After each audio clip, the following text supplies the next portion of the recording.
que necesitamos. Y ya van días y varias semanas. He hasn't given no response, and it's been days and it's been weeks, and he hasn't said anything.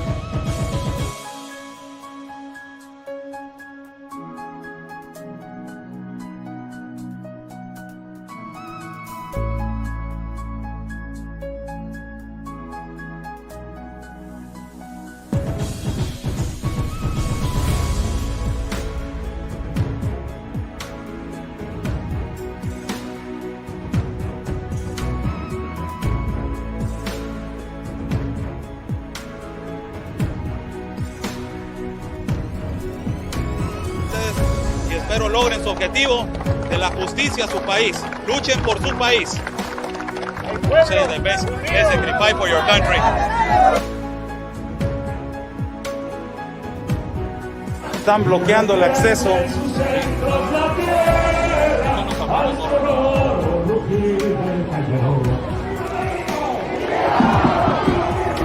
¡Viva!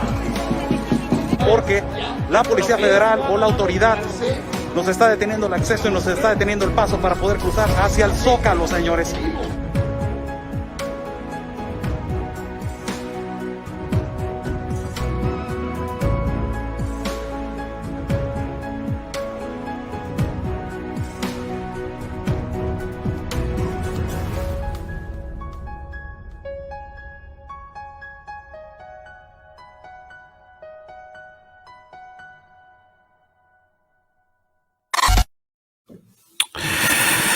Saludos, saludos, ¿qué tal?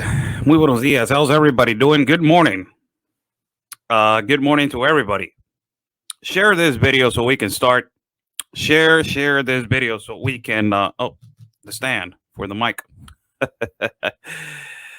El video va a ser completamente en inglés. Ayer hice uno en español. I'm addressing the Mexican public. El video va a ser completamente en inglés. Ayer hice uno en español en YouTube. Por si lo quieren ver, está en mi canal de YouTube. Es un placer saludarlos, señores, en esta mañana. It's a pleasure to say hi to you guys on this morning. How's everybody doing? I'm Oscar Blue for Border Network News and America's Voice News. God bless everybody that is watching. God bless my country of Mexico, my city of Tijuana, and God bless the United States of America. Let's thank God for giving us 2 legs, 2 arms, a mind that we can think, a heart that we can feel, and eyes that we can see. Wow, what this video, I did it last night, but the volume was not that good. So I am going to do this video. The volume stays at a low level for quite some time, and then it gets, it hypes up.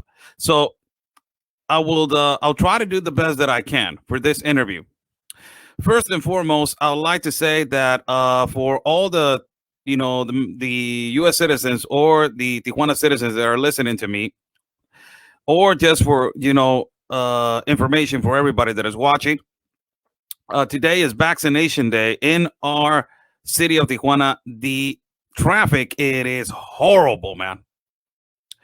It's a chaotic traffic right now because Tijuana doesn't have the exits and the infrastructure for, these kind of events. Really, it does not have that. And right now it's beginning to be a problem.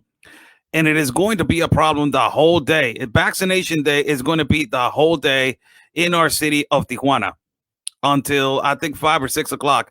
And it is a vehicle vaccination, process.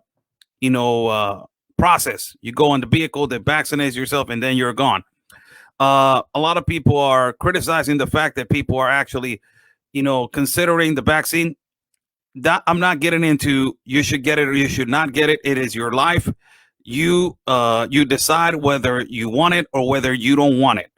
If they ask me, I'm not going to take it. But people, if they feel more comfortable and they feel secure, if they feel that this is a decision that is going to, be bettering their secure life or something like that, it's on you. Whatever you want to say, it's on you. This is a really interesting interview, and I want to say something before I start, a little bit more further. There is a crisis at our borders, and people don't want to say there is a crisis. We are from Tijuana and that we live over here and that we actually have been living here for the rest of our lives, that we have been born and raised over here, and people that they were born in Rosarito, in Ensenada, in Tecate, in Mexicali. We know the level of insecurity and the level of practically the level of crisis of insecurity that we're living over here. It is horrible what is happening to us. And not only just men, the violence towards men. Nobody's talking about the violence towards men and the organized crime and the cartel activity that is occurring in our country and in our city. Nobody's talking about that, but nobody's talking also about the violence towards women. It is horrible. Last night was another violent day for assassinations towards women. There were 3 women found dead. It's just amazing. It's just unbelievable, heartbreaking what is happening to our city of Tijuana. There was a dismembered body found in the east side of our city. It was a woman. There was another one on the east side, on some far east, northeast side of our city, also dismembered body. And there was another one that it was found last night in the main principal highway that connects from east to west in the middle in our city. So it's getting really hard over here for women late at night. We're going to be reporting in Spanish a lot for our Spanish public. We're going to do cultural events also. There's a cultural event that is coming that is really beautiful cultural event. That is the Festival of Emiliano Zapata that is done by a great individual. By her name is Sara Gonzalez. Sara is bringing, possibly he's going to bring the great one of the family members from Emiliano Zapata. I will get it right into topic, but I want to say, what is happening. And, he's a public speaker. He's also a Zapata.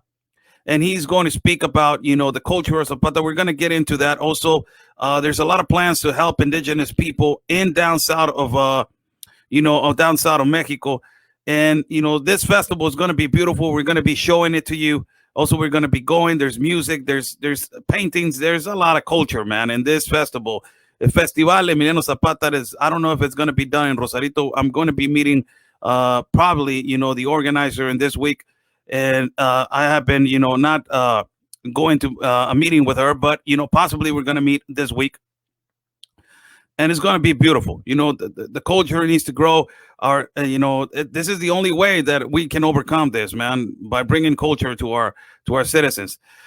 Also, before we start the video, on this month of April, we are going to be calling boxing fights. We have already two events that we are going to be calling boxing fights. If you guys want to see a boxing fight, we're going to be in 2 events calling boxing fights in our city. It's going to be completely in Spanish, but if you guys want to see that, I was a boxing broadcaster when I started this. So if you guys want to see that, it's going to be boxing fights. So, let's get right into it.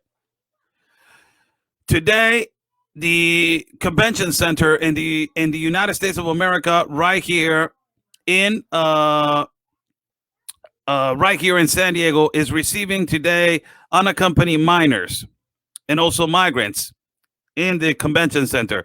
The community of San Diego is going over there to receive them. A lot of them they are against. A lot of them they are in favor of receiving these people.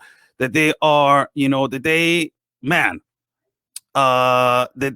just horrible, the journey that they have been going through. There's a crisis at the border.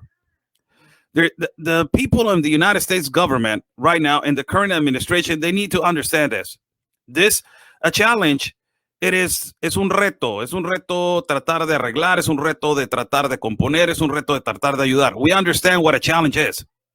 We understand that it's a challenge to fix, it's a challenge to help, it's a challenge to fix a problem, it's a challenge to fix a problem that started in the administration of Obama. It is a challenge. Yes, it is. But it's a challenge that it turned into a crisis. And it turned into a crisis because the administration, the current administration, just said, you know what, everybody is going to be welcomed. Now they asked President Biden, what are you going to do with all the unaccompanied minors? And he responded, this is what he said. What do you want me to do? You want me to leave them over there to die? That's why I'm telling them to come. It's amazing how the irresponsibility, people, of telling kids, you know, don't suffer over there in Guatemala, don't suffer in Honduras, don't suffer in El Salvador. Come alone, unaccompanied. You're provoking children to come alone into 2-3 countries. Wow. I cannot believe when I'm hearing those statements. I'm like in shock. I'm like, what the hell? How are you telling a minor that he's a minor? He's not only capable of understanding some of them, the journey. There was a video that they show a 7-year-old and a 9-year-old walking, and they were asking them, where are you going? To the United States. You're coming alone? Yes. Where's your mom? In Honduras. Why are you coming alone? They told us that it was open. There's an actual video. There's proof. There's no way around it now. 18 senators went to McAllen, Texas. One of them, Ted Cruz, one of the Senator Lanford, that I've been following Senator Lanford. He sounds like a really nice guy, man. I've been following him, and they've been explaining there's no way around it now. How are you gonna? I live in Mexico. I'm a Mexican citizen. How are you not going to categorize this as a crisis when the Mexican president is saying it? For God's sake, échenle coco. Si imagínense, el gobierno de los Estados Unidos no está categorizando esto como una crisis migratoria que está pasando horrible con los niños. El presidente de México está diciendo es una crisis y esto no lo quieren categorizar así. The president of Mexico is categorizing this as a crisis. The president, not the guy on the corner, not the guy next door, not the water guy, not the tamale guy, not the camote guy. The president is categorizing this as a crisis. The president of Mexico. And the administration of the United States is saying, no, it's not. It's a challenge. You're putting people's lives and categorizing them as challenge. In this interview, I did this interview last night. And I wanted to name this interview Conspiracy Theories, because I was, you know, they were telling me, oh, you're telling conspiracy theories and false information. I was like, what? I'm like, wow. And one of the things that I've been emphasizing are the nonprofit organizations that they're operating. For me as a local broadcaster, I don't know why they're emphasized on the situation with me. But for me, a local broadcaster from Tijuana, I believe that every authority in every country needs to be taking charge of a situation like this. For example, in the United States of America, you don't see nonprofits, organizations in charge of the influx of minors and influx of the migrants. You don't see that, right? You completely don't see that. You see them outside of the bun, you know, outside of when they are released. You see that they're paying hotels and they go over there, they feed them, they guide them, they're telling them all this kind of stuff. So, you know, you see them outside. So the actual responsible for this particular situation, it is the government, Department of Homeland Security, that it comes with United States Customs, Border Patrol, and also ICE, and, you know, all the agencies, right? Over here in Mexico, it is different. Why is so different? This is the thing that has upset me a lot, because you got nonprofit organizations that they're really good over here in Tijuana, and I have congratulated those nonprofits. And you got nonprofit organizations that they're really bad. And you got nonprofit organizations that appear to be good, but they have a agenda to make dinero. So you got all types of nonprofits that they're located and they're controlling a group of people. How is that possible? Isn't it the Mexican government the one that is supposed to be in charge of all of these organizations?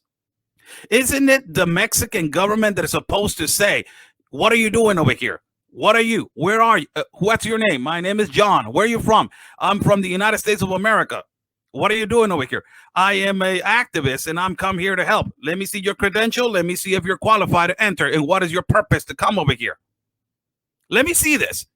Who are these United States citizens that they're coming into our country of Mexico? Some of them with no passport. Some of them with no permit. Some of them, they don't have no work permit.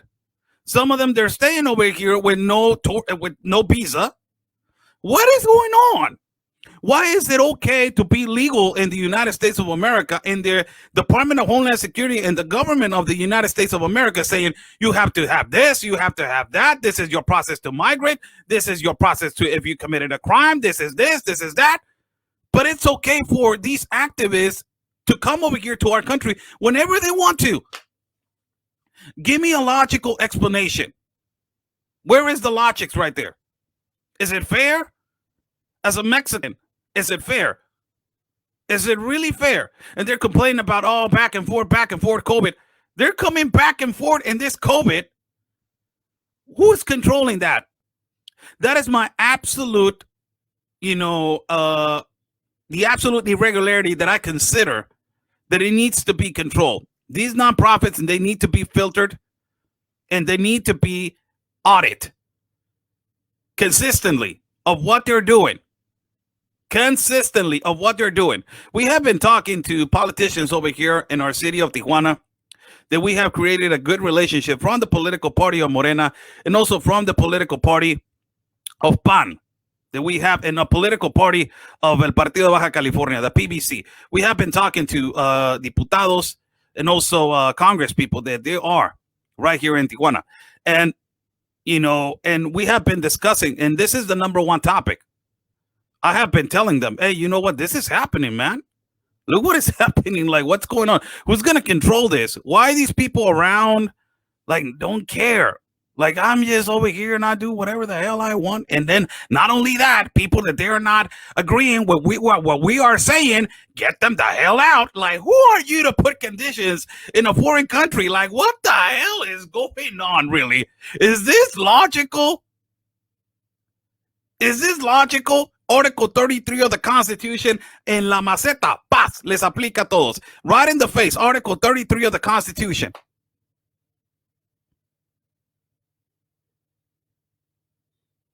It is amazing. And it is just unbelievable that these people are over here. I don't have nothing against them. I try to conversate. Some of them, they're really aggressive, and some of them, they're really disrespectful. So those are the ones that I'm like, who are you, man? What are you doing over here? And then they get upset. So this interview, I go to every shelter and I have been received. I always go to a shelter and I'm always really respectful. Always really respectful to every shelter. One of the shelters that I have created a great relationship, and that he has had bitter experiences with fake marriages and also a possible, it was not a possible. They tried to traffic a 12-year-old, some activists from the United States. It is Shelter Agape with Pastor Alberto. And in this interview, he doesn't say that it was just only one fake marriage. He says that it was more, that they were happening by an organized organization. It's amazing. It's just amazing that there's paperwork. He has paperwork, and he showed me, and we talked about it. We have the video of a lawyer admitting that it was not a fake matrimony. It was not a marriage. It was a ceremony. We stopped doing it. It's on tape. And all of this, they want to call it conspiracy theories. And now we had a crisis with unaccompanied minors, where Senator Lanford last night, he was saying, at a place that they have a capacity of 70, they're putting 700. Holy cow. I was like, oh my God. Holy cow. How is I told you guys, the United States is not prepared for this. I told you guys, the United States is not prepared for this. And we have been talking about the open border as soon as Biden was going to come in into president. I told you, if one person from the left comes into presidency, this is going to happen. And they're going to sign the Globalist Compact of Immigration, and they're going to try to regulate immigration in a different way as is in an open border. It's what has happened in the McAllen.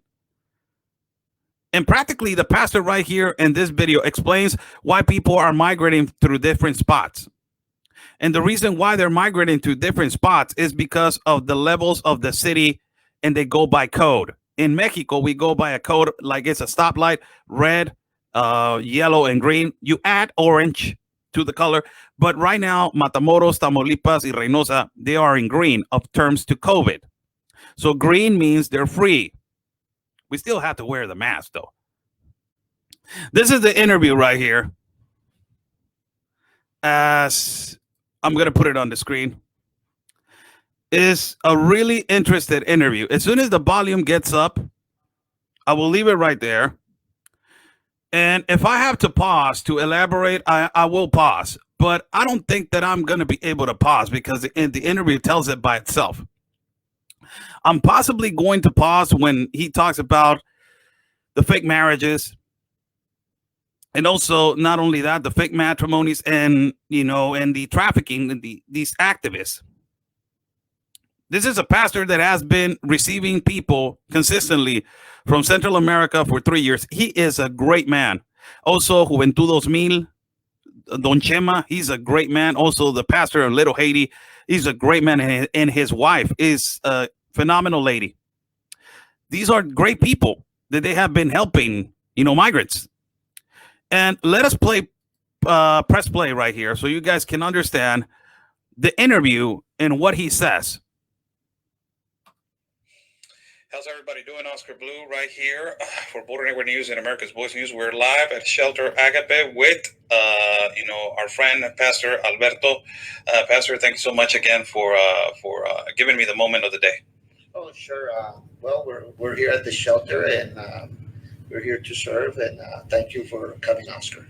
Now, Pastor, we have a situation right now in the borders with McAllen, Texas. You have seen that there is a lot of unaccompanied minors right now that they are arriving to McAllen. There's almost 13,000 right now in the United States being held, in custody right now in detention centers that they're not even prepared. The United States was not prepared for this wave of unaccompanied minors. A lot of people are categorizing it as a crisis. How do you see it, and what is your take on everything that is happening on that particular part of the United States? I believe it was last year, or about a year and a half ago, we had problems with unaccompanied minors. And a senator came, I believe his name is Jeff Merkley, Senator Merkley from Portland. He came down over here and he interviewed actually unaccompanied minors. And we had the government from Mexico, that means like DIF, that are in charge of children's social services. We had everyone together, and we discussed and spoke how to help these unaccompanied minors. And the agreement with the senator that came, Mr. Merkley, there was he was trying to negotiate that if unaccompanied minors are here, we had the problem that unaccompanied minors wanted to apply for political asylum in the United States, but if they do not have a legal guardian or something, they cannot apply.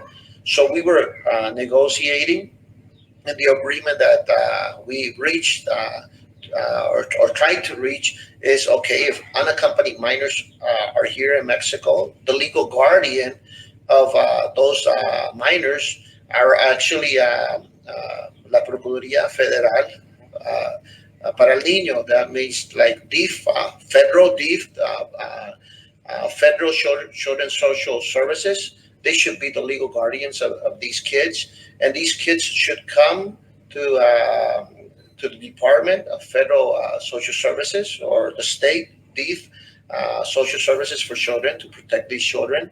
And these children should ask and speak to the officials here in Mexico and say, I want political asylum. I have my family member in the United States, or I'm having these problems. They could provide like psychiatrists and help them. And actually, DEEF and the federal government here, Federal Social Services, could help with the paperwork to apply for the United States and say to the United States, okay, he wants to apply for political asylum. I'm the legal guardian. He's an unaccompanied minor. And that way, legally, you could enter the kid with a background check and everything, enter into the United States. Basically, we were working on that process, but it never did develop how it was supposed to. According to my understanding, some children got to enter into the United States that way. So I think that's one of the options that we have that can help to avoid all this misunderstanding and put the children's life at risk. My other thing is, let's say if there's a family member, let's say an uncle, a dad, a mom or something, and pay a coyote some money to cross over the kid, and they cross over the kid. This is really important what he says right here. This is really important because I don't find the logic right here at this particular point that he says. And I will be I'm sorry to interrupt the interview, but this is really important because he says, you know, sometimes the mother or the father or the parent give the kid to the coyote drastically. It's horrible. But then later on, the parent goes to the Department of Homeland Security and says, you know what? I want my kid back. He didn't accomplish to get into the United States. No, I want him back. So what the pastor is saying right here is that now the government of Mexico needs to say, let me see if you're qualified to get the kid back, because you had put the kid through a horrible situation where you put him in the hands of a coyote, and now you want him back. Like, what the hell's going on? So I believe that this is a great point of view that the pastor is saying there needs to be a regulation to when the kid it is returned back, not use the word deported, returned back. So when the kid the minor is returned back, that is the problem that it was occurring in the Obama administration. That Obama he deported more than 90,000 kids. I believe that it was in 2014 or 15. 90,000. And those kids were like out. Nobody knew if they were again going to be recycled and again going to be used, and their dangers that they were going to be, you know, going through as soon as they get returned back. So what the pastor is saying is that there needs to be a regulation towards that. What regulation? If you are qualified to again receive your child, because you put him through a horrible journey with a coyote. So he elaborates on that. And then the family member is asking or requesting, well, I want my child. Yeah, but you paid a coyote, or you paid someone, and he crossed the child.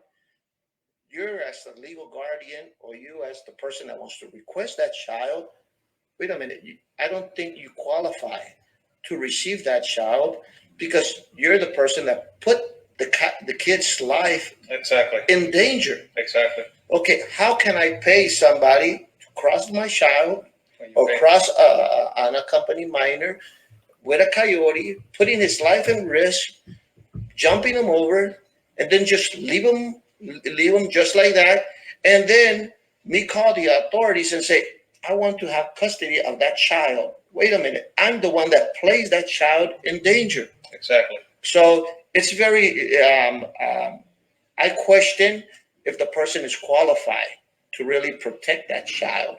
So it's a big problem. So I think there's different options that we could have. Now, it is a lot of people are categorizing as a humanitarian crisis and a border crisis.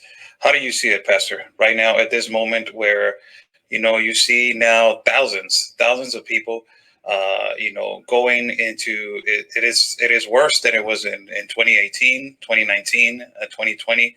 Right now, the situation is really difficult, and a lot of migrants are getting desperate.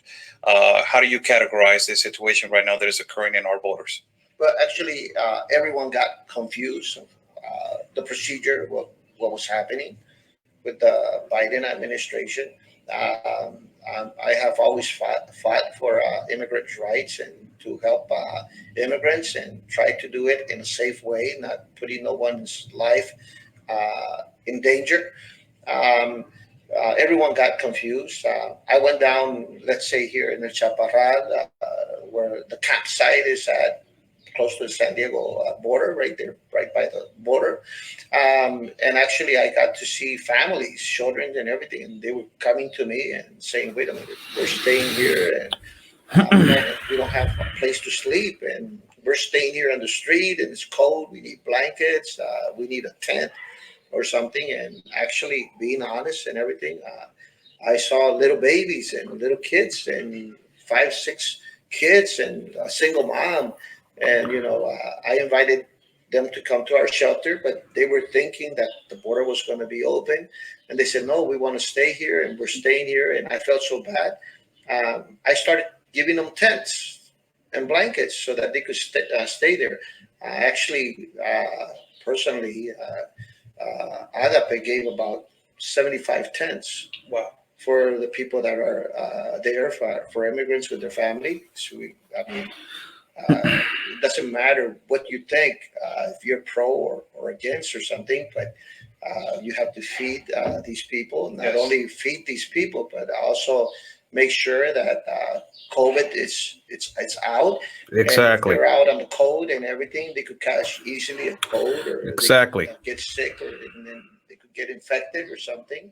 At least that's the least thing you could do is just give them a blanket, give them a tent, give them antibacteria and something to cover their mouth and everything. So basically, we try to do that, thinking that the border was going to be open and everything. But all of a sudden, everything just changed, and everything just got confused.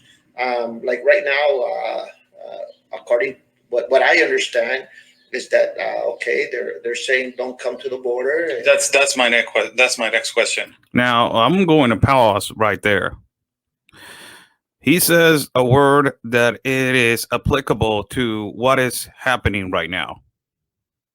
He says something that is applicable to what is happening right now. And it is this. There's a lot of confusion. There's a lot of confusion. Whether it was wrong or right, and the administration of Trump was direct and it was informative, and they knew what it was, the process. Whether it was wrong or right. If you don't agree with it, it's your opinion. If you agree with it, it's your opinion. Biden administration, before January, they were speculating that they were going to open the border.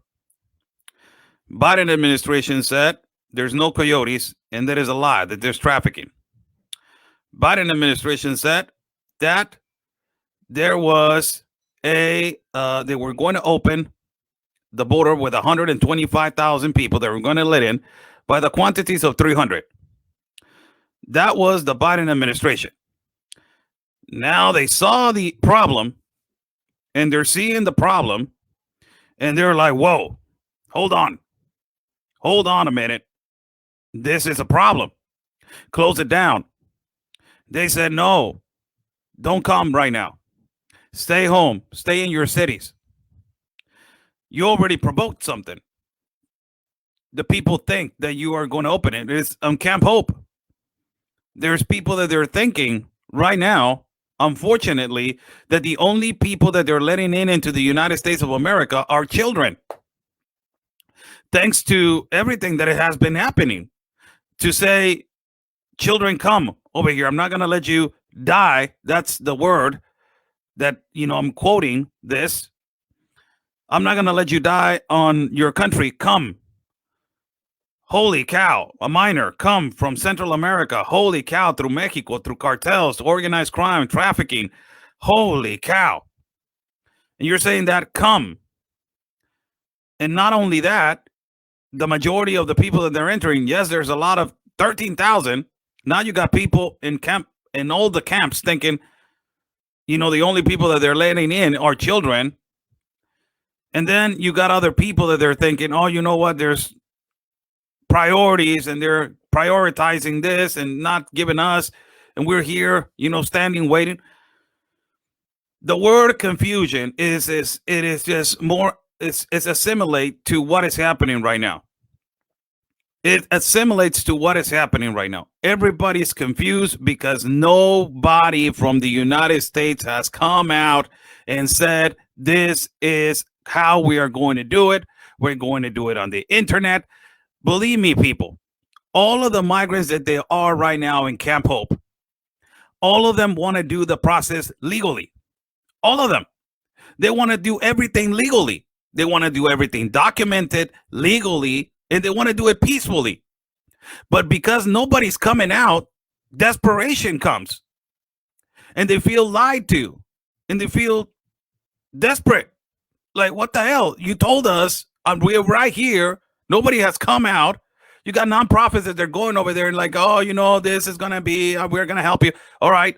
But where is the statement from the United States government that says, this is how we're going to handle it and this is how it's going to be handled?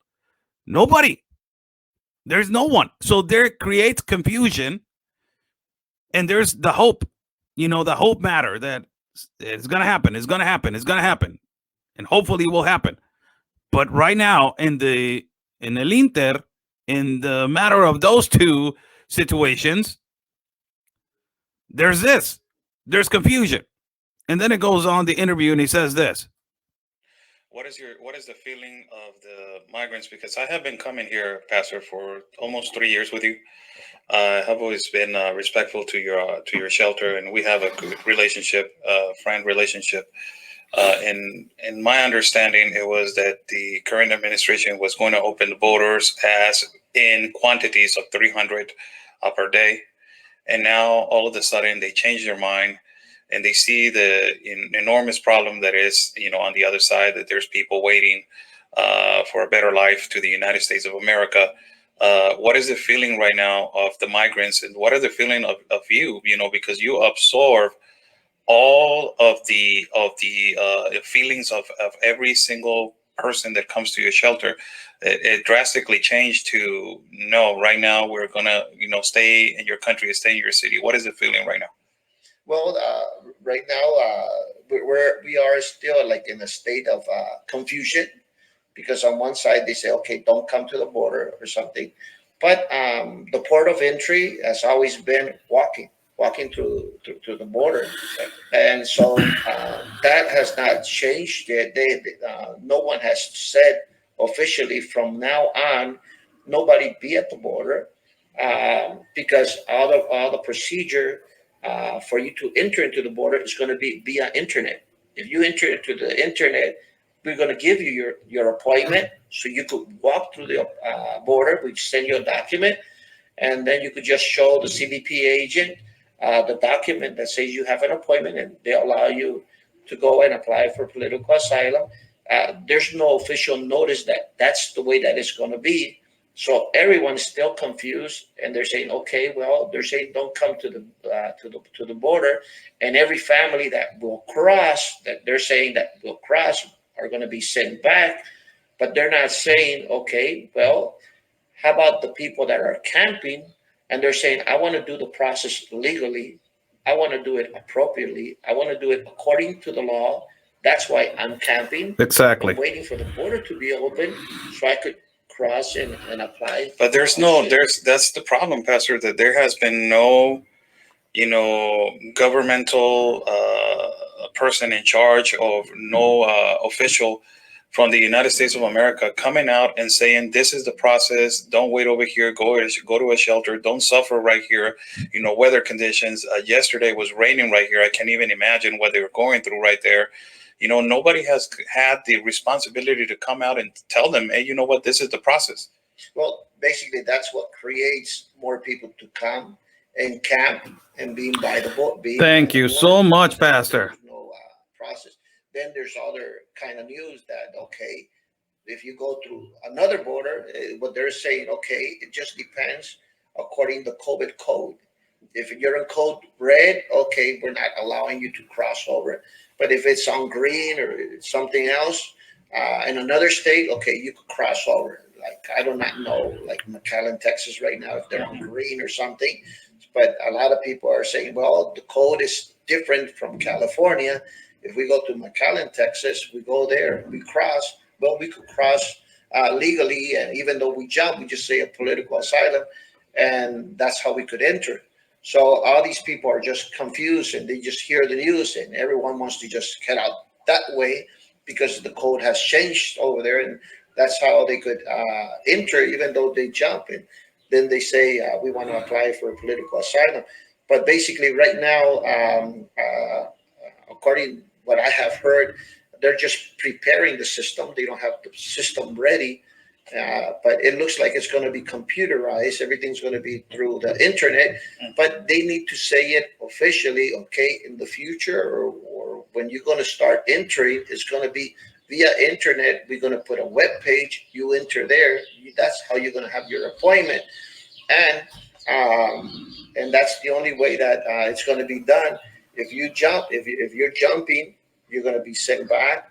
Or if they're not going to send them back, just say, we're not going to send you back. But there should be some kind of information so that everyone could know actually what's going on and what's going to be the procedure. Now, your shelter has suffered through the years. As you were telling me right now, you're in the middle of a crossfire between two organizations that we're not going to mention because of security reasons. Between two organized crime organizations. Your shelter has suffered of activists, radical leftist activists that they have come over here and they are incentivizing violence inside of your shelter. These are American activists, and also your shelter has suffered a fake marriage that it was done over here in your shelter. Again, a lot of people call this conspiracy theories. It is not a conspiracy. It was actually happening. And we saw it, Pastor, you and me, we saw it. And the registered number right now, in 2018, there was 4,800 fake families that they were created. And in 2019, 5,800 fake families were created. Your take on all of that, because they are practically trying to say is non-existent. Well, there is... we did have that problem that we had a family. They were together, and basically one qualified. But I'm stopping the video right here because this is really important. Really important, and I will return it back a little bit right here. Let me see, 14, right here before he talks, right here, 1348. I'm stopping the video right there because the information that we have and also the videos and evidence has been, right there for everybody that is watching, for our viewers, for our followers. And there was a fake marriage, and not only one. I thought that it was one, but there were several, as I'm hearing right now. And this is the aftermath of the fake marriage or the fake matrimony or the fake certificate, whatever the three you want to categorize it at, is the aftermath for the migrant. The migrant, there was a family that it was married falsely with a fake marriage certificate from the United States, that they need an actual certificate from Mexico. But they brought a certificate from the United States. Now, that family, unfortunately, he had to return back to his native country because the marriage was false. This case, the other case, was a migrant that it was, again, cheated on that. And he said, I can't return back. I'm I'm in danger in my country. I can't return back. I want to do things right. But he was cheating on that.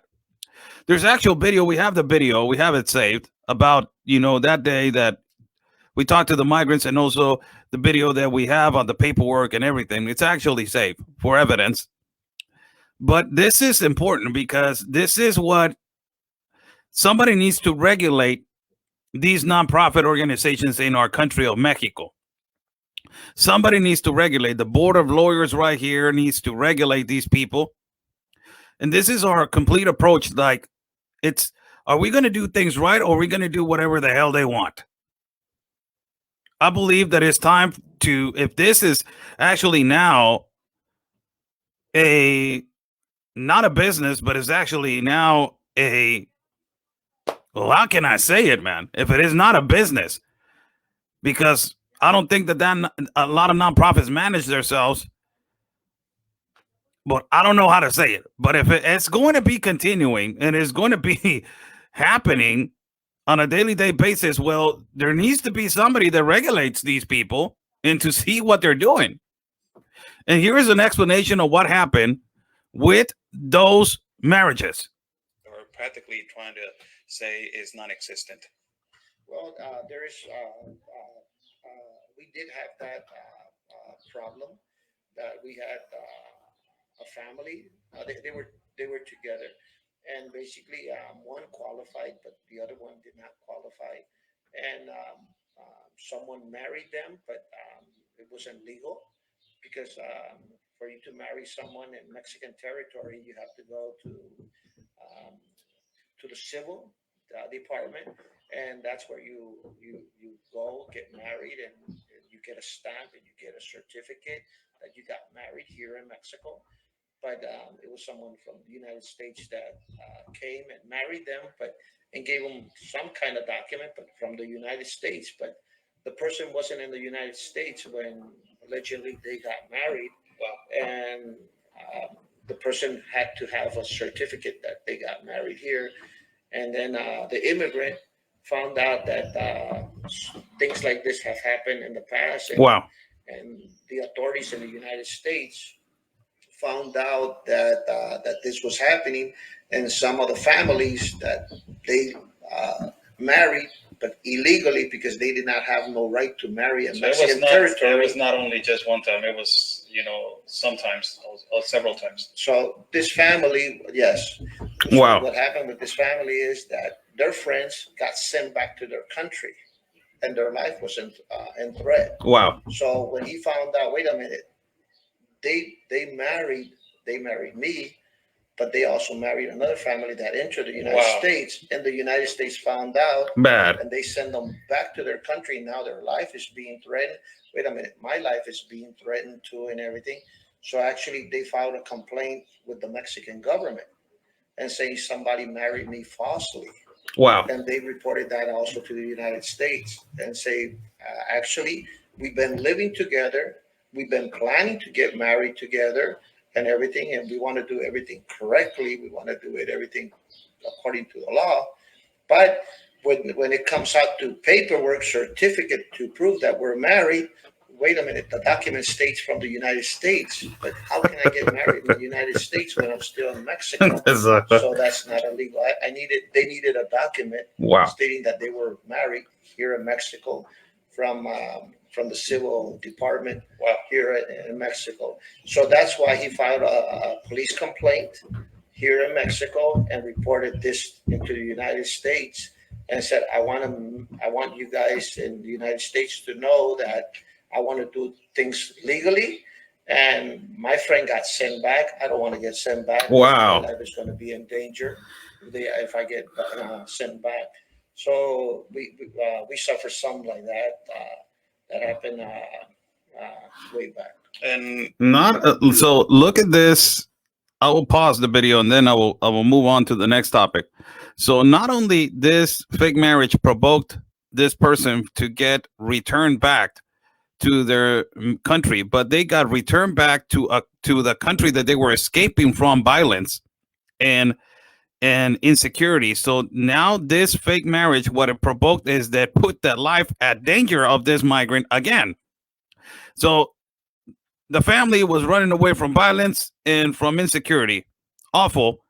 They get to a border. They create a marriage certificate that is in the United States. They bring it over here to Mexico. They try to apply it over here. When they get to the immigration judge or paperwork or law firm or whatever it is, the United States government says this certificate is from the United States. How this is possible if you are in Mexico? This was created in the United States. How is it possible that if it is in Mexico? So you got returned back. You're not only making a certificate that is not credible, but you are sending these people back to where they were, to the country that they were running away from. Wow. Wow, man. Holy cow. And it was not only a case, it was several cases. As I asked, there were several cases and said, yes. Holy cow. The conspiracy theories, man. Wow. The false reporting. Wow.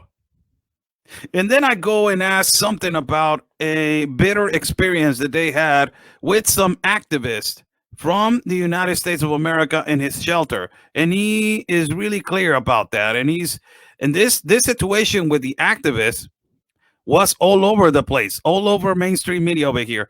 One of the best reporters that exists right here in Tijuana is Odilon Garcia.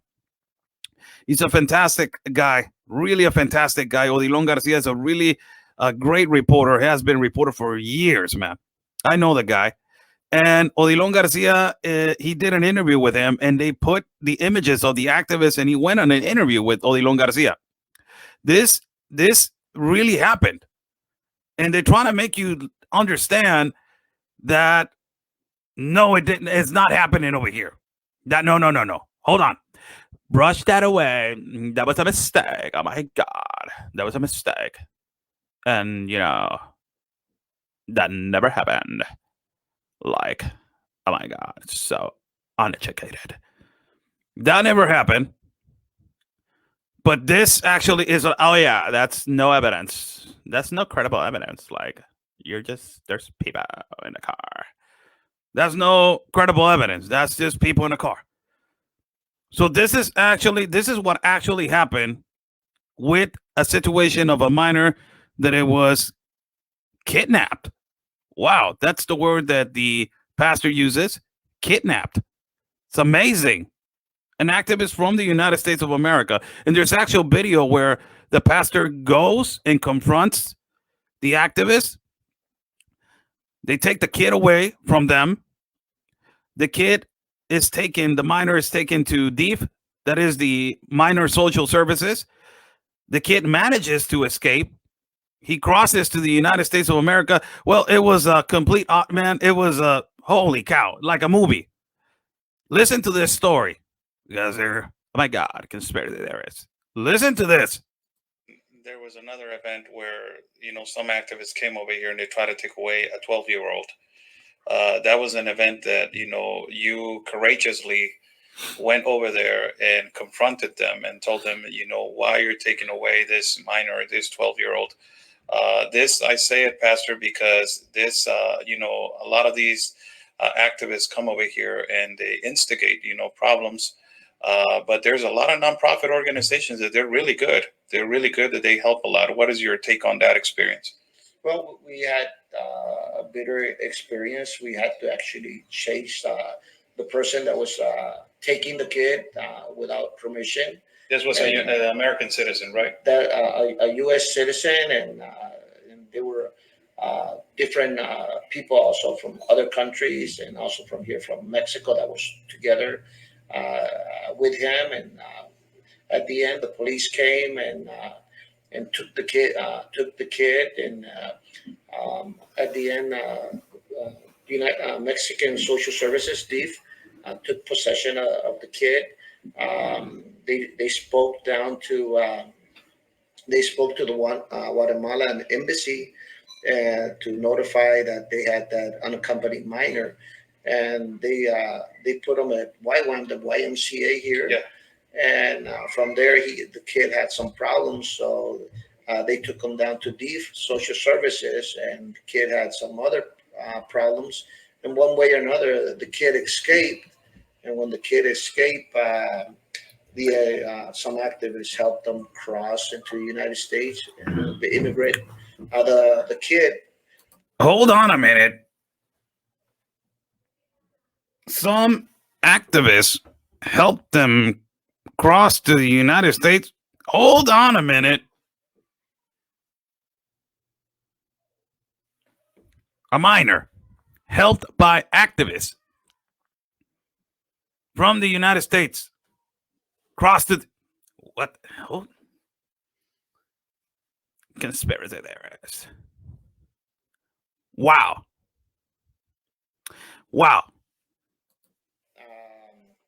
He got into United States. He got into United States custody. He got caught by immigration. And since there was something like an Amber Alert with him and everything, now he's in the United States. He's protected in the United States. Thank God that happened with that kid at the end. He ended up being protected. But we also had some other unaccompanied minors. Actually, the minors that Senator Merkley from Portland, Oregon, interviewed, actually they got kidnapped. Some of those minors. I remember that. And when they got kidnapped and everything, I had to go down to the U.S. Embassy and say, well, the senator came back. Actually, the representative from the embassy, La Embajadora, she was there, the ambassador. She came here. We were together when we were negotiating to try to take these kids to the DIF department, the Department of Children's Protective Agency, so that they could take possession of the kid, so that they could write a document and say, I'm the legal guardian, and I want to, these kids want to apply for political asylum and hand them over to the United States and everything. So I had to go down over there and say, well, those kids that you guys were going to help to cross over to the United States and that they were going to apply, well, they got kidnapped. So wow. Then there was an internal investigation. Wow. From here, the embassy, regarding those kids that got kidnapped. So we've been fighting and trying to do everything legally and just report that we have had all kinds of the Department of Children's Protective Agency. We have requested. We want them to be present here to supervise these kids and make sure they're being treated well and everything. So we did. We just have done as much as we can do. Now, wow.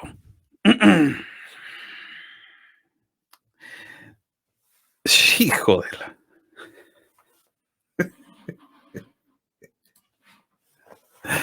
Conspiracy there is. Wow, what? Explain yourself. Wow. I don't know if this is just a shelter. This is one shelter only. This is just one shelter. There's so many stories, so many stories, man. This is one shelter that has opened for people that they are in need. Pastor Alberto is a great human being. He's a great humanitarian. I will tell you that. I will tell you inevitably he is a great humanitarian. For people that are saying, what are you talking about? Go watch the video again as soon as it finishes. I'm not going to repeat myself. And, it's amazing that they want to hide situations like this. That's what I was saying at the initiation of the video. Who is regulating who is in the camps? There's press that it is a public place. Yes, it is a public place. So people are allowed to be around. And then the Constitution says it's a public place. So, you know, if it is a public place, thank you so much, manager. Thanks so much.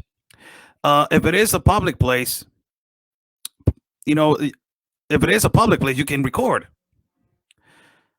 But you know, you have to be respectful to people. We understand that. The second thing is, but who is authorized to be in the camp if reporters are not? Who's authorized to be in camps or in shelters? Why all these people from the United States, they're activists, they're allowed to be in there, and some people don't? Oh, because you have an agenda, you have a narrative. You know, you're here to destroy, you're here to, oh my God. No. If we're going to put a law, or if you're going to put conditions, well, first of all, who are you to put conditions? These people are not even Mexican citizens. Por el amor de Dios. These activists from the United States, they're not even Mexican citizens. And they put conditions on a foreign land. Amazing. And then this happens. This happens right here. That this is crazy. What this experience is that are never going to go away. They're going to be always there for people to find. And, you know, it's just, there's actual video, there's actual showing of the paperwork. There's a lot of things. Now, this was a great interview, I believe so. And there's more to come. But the most important thing is, do we have a crisis at the border? As a Mexican citizen, I will tell you, is there a crisis at the border? I'm asking United States citizens, or it is, you know, it does not even matter if you're a Democrat or a Republican. Just to be clear, this is a humanitarian crisis. For me, it is a humanitarian crisis, and it was a humanitarian crisis when Trump was in office. Yes, it was. And if it was created, this humanitarian crisis, when Obama was in office, yes, it was. And now we have a more concurrent, you know, humanitarian crisis. So my question is this: if it is a challenge, when are you going to be approaching the challenge? Because I seen 18 senators right now that, you know, the Democratic Party is going to say, well, all those 18 senators were Republican. Okay. Where are the Congress people from Democrats going over there right now to see if that is okay or not? Where is all the people that they were? Rashida Tlaib came over here to Tijuana. They denied an interview with me because, oh my God, he is for the Republican Party. I'm not a Republican. I'm not a Democrat. I'm not for no political party. I have said it a long time. Yeah, but you hang out with, you know, extremists and like, oh my God, extreme right. I can hang out with whatever I want. That is the problem. That is the problem. That there shouldn't be no division between political parties. It's just a change of thoughts. It is just you have an idea, another one has an idea. Dialogue. It should be a dialogue. Educate one, you educate the other. That is how it's supposed to be. And to fix the problem. But I don't see, when Rashida Tlaib came over here, she was emphasizing and she was at the wall. And I was recording that. She was at the wall saying, in Tijuana, in Mexico, at the wall saying, this wall is full with division. This wall is full of hate. This wall is putting children in cages. This wall is separating families. This wall, it is attacking the humanitarian crisis. This wall is doing that. All right. Okay. Hypothetical example. Total hypothetical conversation. Not real, hypothetical. Let's say, let's give for just one time, let's give the right to be right to Rashida Tlaib. All right. You're right. Okay. That wall was full of hate. That wall, la, la, la, la, la, la, la, la, la. All right. Where are you right now?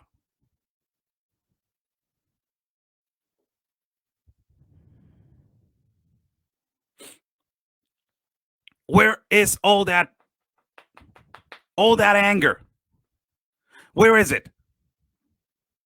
Where is all that woman power that you got? Because these people got balls, man. These women, they don't care. They go out there and they will tell you. So where is that? All that? Show it to me. Where is that right now? Going right now to the border. Or coming right here to the camp. Where is that power, man? The power of the voice of this congressional lady. Where is AOC right now? Remember when she went to El Paso? And she was saying, oh my God, she came out and cried, cry me a river. Remember that? Where is that? Right now, going to McAllen. There's a picture that Senator Ted Cruz put out today. Oh my God, man. When I saw that picture, it is sad. I told you about my experience in Yuma. When I was at Yuma broadcasting for Real America's Voice, I did not broadcast this because it brought me to my knees when I saw it. There was a mother coming with a child, like a 6-year-old, with a balloon. When they got to the other side, they crossed a pond. A coyote dropped them off. They crossed the pond, and oh my God, horrible. And then they were coming across. Man, I get in the chills just telling about that story. I remember the face of the child. It is just so sad. They come across the pond and they land on the other side. And when they land on the other side, the Border Patrol says, stay right there. And the child looks at his mom and says, this is where the party is going to be, Mom. Holy cow, man. Whoo! My God. Where is all these? You're complaining about 18 senators going over there, and all these 18 senators, they are Republican. I understand. All right. Of course, they're going to attack the Biden administration. Of course, they're going to say that the Biden administration is his fault because, you're not saying that in the Trump administration that denied the asylum for people to come in, there was a pandemic. Yeah, but that was not an excuse for giving them the right to refugee and asylum. There's a pandemic. You don't care about our country. You don't care about Mexicans. There's a pandemic. Mexico was #1 for mortality deaths on 2020. Research. Look at it. Búscale. #1 Mexico was on 2020 for mortality deaths on doctors and nurses in Latin America. Google it. Research. Go to INEGI in Mexico. There was a pandemic. And it was clear, essential and non-essential. So I'm asking, okay, 18 senators went over there. They're all Republican. If there's Democrat senators, when are all these Democrat senators or congressional Democrat women, men, when are they going to go to the border and say, do you know what? This is happening. It is not about pointing fingers, people. I have said this to people that they have asking me about it. It's not about pointing fingers. It's about fixing the problem now. There needs to be something something needs to be fixed. They asked me about what is my opinion of a migrant. The other day, another migrant passed away. And the other, he passed away, tried to swim across the border. A lot of migrants have passed away, trying to swim across the border. They don't make it. And, and when they don't make it, and something like that happens, it is horrible, man. It's just horrible. It's just horrible, man. So when is this going to, it's about logic. It's this. logics, man. If you're complaining about 18 senators that they're all Republican, of course they're going to talk bad about the Biden administration. Of course they're going to talk. Back it up. Back it up and say, you know what? This is, if it is, the Republicans are calling it a crisis. I live in Mexico. I'm not a Republican. I'm not a Democrat. I'm seeing what I'm seeing. And my obligation this week is to go ask the Tijuana public and the Tijuana citizens, do they feel affected by this crisis, or do they think that this is a crisis? Or if it is, if it is so secure right here, because a lot of these people are saying, oh no, it's really secure over there to migrate. Secure. So that's my other obligation as a Mexican citizen. But if you are complaining about, you know what, these 18 senators, they're saying that it's a crisis. It's not a crisis, man. They're misinterpreting. They're falsely saying that. You know what? I'm a congressional Democrat, or I'm a senator, a Democrat senator. You know what? I'm going to go prove to their faces that this is not a crisis. This is a challenge for us, and we're going to fix it, and we're going to help, and I'm here to help. I'm not here to blame. I'm not here to say that it's a crisis. I'm here to help, man. Where are they? Chingaon tan?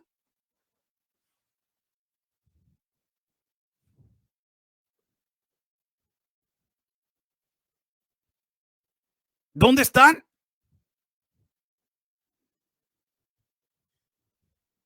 I just want to know. The people that they're saying, no, you know, they sit by a desk and they report. There's the border. There's where people need help. On the desk and making columns and all that. It's not where. It's just logics.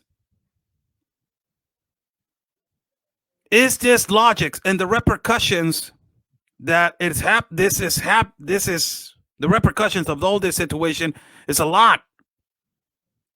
First, to not acknowledge that there's a problem, it is a problem. First, not acknowledging that you got a problem, it is a problem. And now you're complaining about 18 Republican senators going to the border. Of course, they're going to call it a crisis, Oscar. They're Republicans. They're against Democrats. All right, okay. I'm an independent. I'm not a Republican Democrat. In Mexico, I don't like no political party. I'm against the political parties in Mexico. Really. They don't help. A lot of them, they do just to, you know, para taparle el sol con un dedo, just to make people look, yeah, I'm helping, but I'm like, you know, I'm taking millions and millions, but I'm helping just 1 million and I'm taking 40 million. You know, that's the way it works over here in Mexico. I don't know if in the United States it works like that, but over here, that's the way it works. But, you know, stating facts, because I live here all my life. But, you know, this is the question. Okay, you're not a Republican, you're not a Democrat. I'm asking, okay, when is the Democrat Congress people and the Democrat senators, if they're senators, Democrats, when are they going to back it up? Come on, man, back it up. Back it up, man. Show up to the border. Come on. Prove them wrong, man. Prove them. Come on, back it up. Show up to the border and say, this is not a crisis. This is a challenge. Because they're making you look bad right now. And they're saying, oh, they're using Mexican people like me to slang to the right, to the extremist white supremacy right.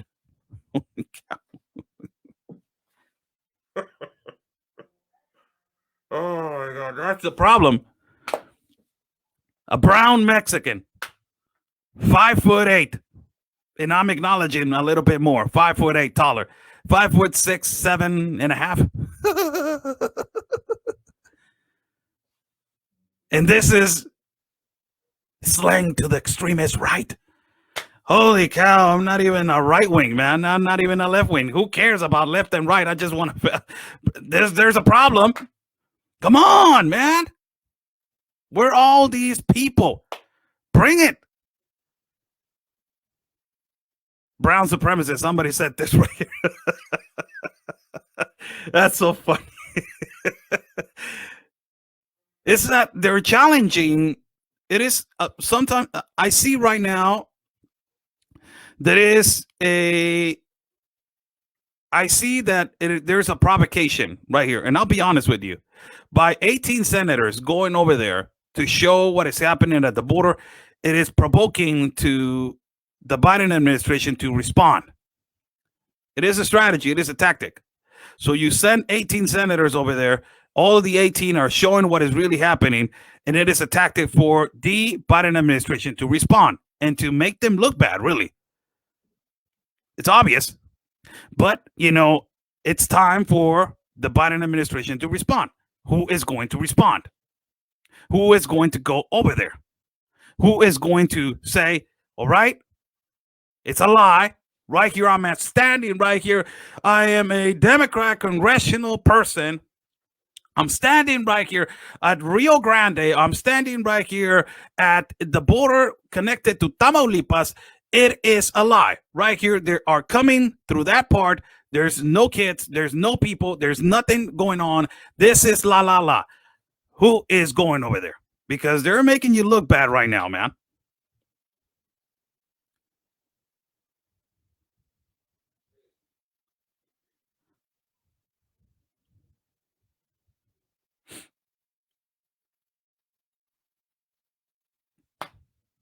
This is amazing. Chihuahua Blue. What's up, big dog Alan Martineau, man? I want to kick a quick shout out to Alan Martineau.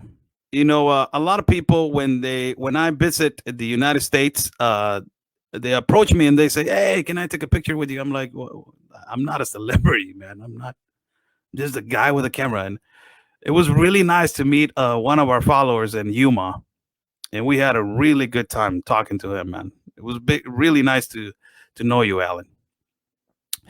God bless everybody that is watching. This was a great interview that we did with Pastor Alberto. We're going to have another interview with a congressional politician from here, from Tijuana, during the week. Hopefully during the week. He's going to, we already talked to him. He's a good friend of ours. And, you know, and we already talked to him to explain to him, do we have a crisis or not? And you're going to be amazed by his response. A lot of the people, I'm going to start talking to people from the left to see what their response is in political parties from the left over here in Mexico, to see their response into, so I can be educated also and be like, okay, I was wrong. Okay, this is what it is. Okay, la, la, la. But also talk to people from the right and talk to independent people. You know, that those are the normal, typical citizens of Mexico, that they are, you know, they don't care about no political parties. They just care about their economy and their security. During the week, we have a big interview with one of the representatives of Congress right here in Mexico. And we are going to have an interview asking him about this situation that is happening in our borders, around our borders in Mexico, in the situation that actually happening in our city of Tijuana. You know, we need to understand what they think and if they're going to be fixing it, because elections are coming on this particular time in our city of Tijuana, and it is going to have an impact. This is, you know, is going to have an impact. Somebody saying you will get nowhere with them. So what should I do? So I should be standing right here, not talking to them, not asking them if they're going to do something about it, not demanding? That is the problem. These kind of responses, you know, are possibly the problem. That this is, don't stay comfortable, man. Don't stay in your home. All these politicians that they're crooked or they're not crooked politicians, all these people that they don't do anything, not even in the United States of America, but in Mexico, if these people in Senate and Congress or even whatever politician, they promise you something and they promise to do this, they said that we're going to do that, that is your obligation to go over there and demand your right. So that is the number one problem. You're not doing anything. That's the number one problem. You're living in a comfort zone. So things are going to be happening still. There's no problem then. They're going to be like, there's no problem. I'm just going to be chilling right here in my office. Bring me another coffee and another donut. There's no problems going on The people are not saying anything, so who cares? God bless everybody that is watching. I wanted to do this video in English. I will be out and about today. Thank you so much for your attention today. I did this video in Spanish. I did it in YouTube for people that want to watch it in YouTube. It is go to my channel at YouTube as Oscar L. Blue. Also, you can follow my partner Anthony Agüero. You can follow him at Facebook, YouTube, Parler, Orbeez, in his channel in Telegram. Also, Ben Berquan from Frontline America, also on the same platforms, and also Real America's Boys News. Download the app at rumble.com. And also, you can follow Will Johnson and Unite America First. You can follow me as Oscar L. Blue and my page at Facebook. Give it a like and share. Also, our page and our channel at YouTube as Oscar L. Blue, and also, Instagram. Now I got Instagram, man. I haven't done a live at Instagram. Possibly I will go live right now on Instagram.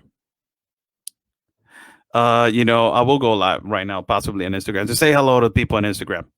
And to all the people on Instagram, follow me on Instagram. And also I got a channel in Telegram. If you guys want to follow me at Telegram, Instagram is a young people app, man. Young people. But I try to do my best.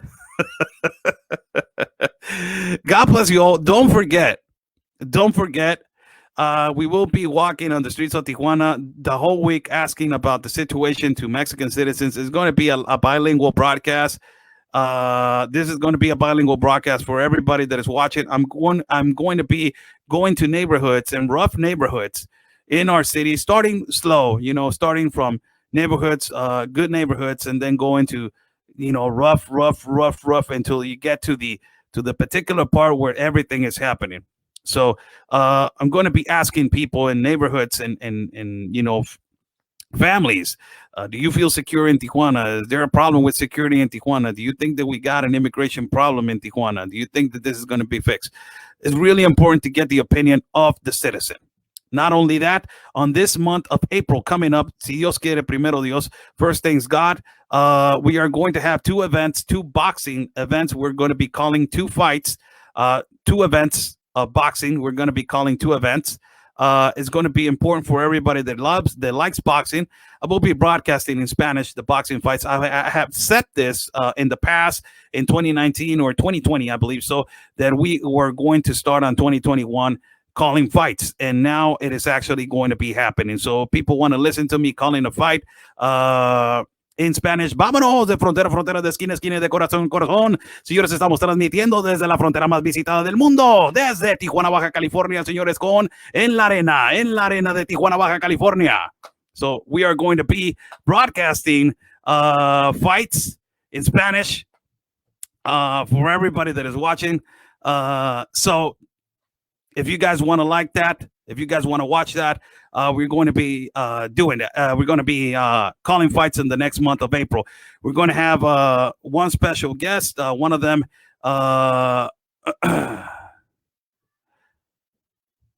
one special guest is going to be a world champion. He is a world champion right now from Tijuana. So we're going to have them right there calling the fight with us. And also, we're going to have, public figures from boxing to be sitting with us and calling the fights and, giving the cards, 10-9, 10-8, 10-7, you never know. So if you guys want to watch those calling fights, I will be in April. We'll be having two events for every single one of you. Stay safe, people. It's an honor and it is a pride to be born in this beautiful country of Mexico and to be Latino. So, God bless you all. God bless the United States of America. Stay safe. And like we always say, people, peace and love, because always your country's first. God bless.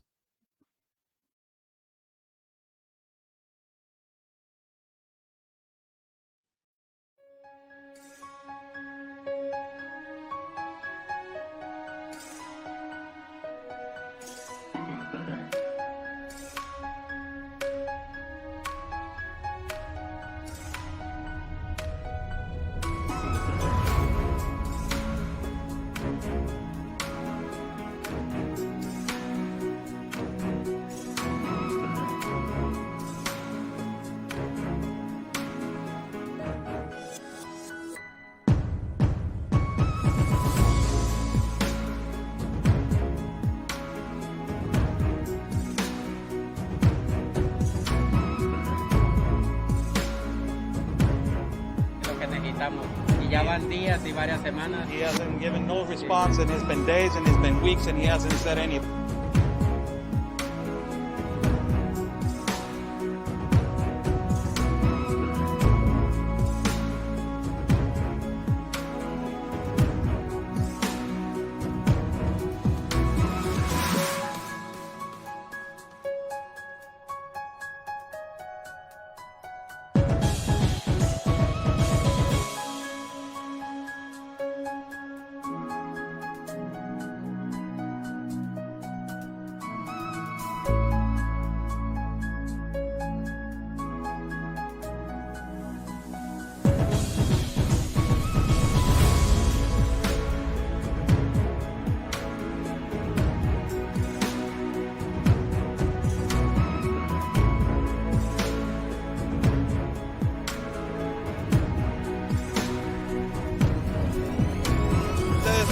Y espero logren su objetivo de la justicia a su país. Luchen por su país.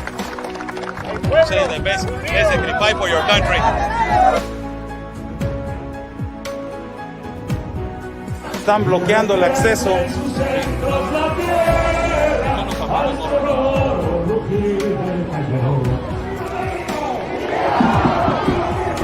¡Viva! Porque la Policía Federal o la autoridad nos está deteniendo el acceso y nos está deteniendo el paso para poder cruzar hacia el Zócalo, señores.